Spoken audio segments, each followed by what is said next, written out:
na-acquire yung condo unit sa Studio Sen, yung studio unit na nasa 15th floor. Nakatira na kami ron. Yun, nag-email nga siyang Philippines sa akin na mayroong promo sila na walang bank charges, tsaka yung ano. So, ginrab ko agad yung opportunity, nag-send ako ng mga documents. Ayun, masaya. Ang laki na nabawas eh. Ang laki na nabawas talaga.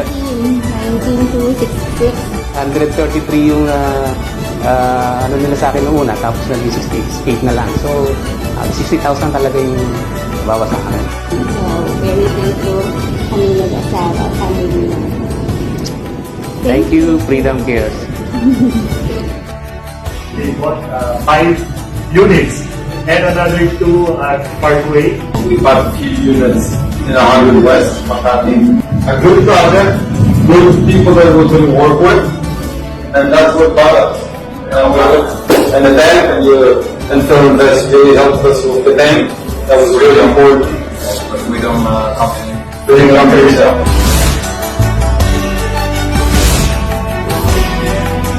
Pero wala akong makabit sa Philinvest dahil bukod doon sa buhos tibay ang ating pundasyon.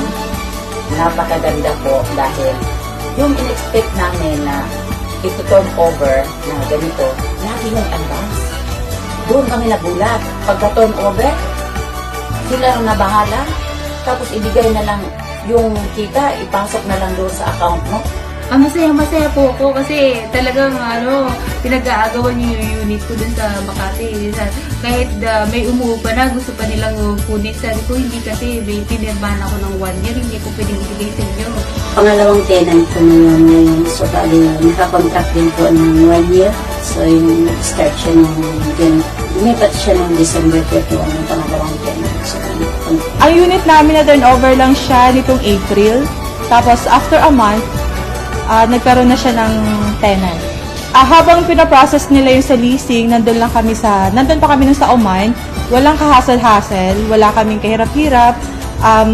In-inform na lang nila kami na meron na kaming tenant, and 2 years contract siya.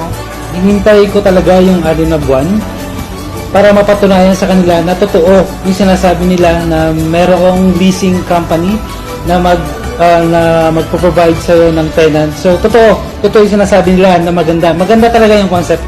Noong April po, nakuha ko yung susi, and then in less than a week, pinaupahan na po namin. Napaupahan na po ng Freedom Cares. Gulat nga po ako, hindi ko ina-expect na ganun kabilis. Hindi ko na kailangan problemahin yung monthly rental. Yung buong 1 year po na payment, dineposit po sa akin ng Philinvest International ng Freedom Cares. So wala na po akong worry, sobrang saya ko po, sobrang satisfied po ako sa unit na nakuha ko sa Studio City. Always remember that Freedom Cares is here to care for all of you. Yay! Thank you po.